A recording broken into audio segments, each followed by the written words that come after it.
mchezo wa lakini tunaondoka na alama 3 kwa kupata alama hizi 3 ni muhimu kuelekea mbio hizi za kutetea ubingwa wetu, lakini ulikuwa ni mchezo mgumu. Wenzetu Fountain Gate wamepata muda wa kutosha wa kupumzika, kujiandaa. Kama mnavyojua sisi tumetoka Algeria, safari ndefu, hatukuwa na muda mwingi wa kujiandaa, hatukuwa na muda wa kutosha wa kupumzika, lakini uzoefu na kutambua majukumu yao wachezaji wetu imetusaidia kuamua kupata alama 3 za mchezo wa leo.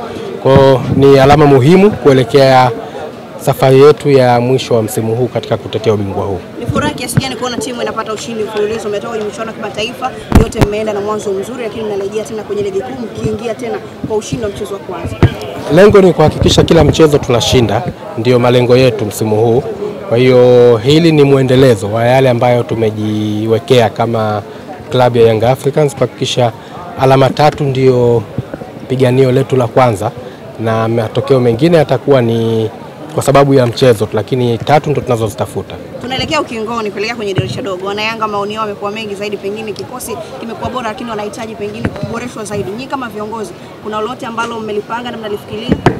Mwalimu ni mpya, nadhani kama sijakosea labda huu ni mchezo wake wa 4 nadhani au wa 5.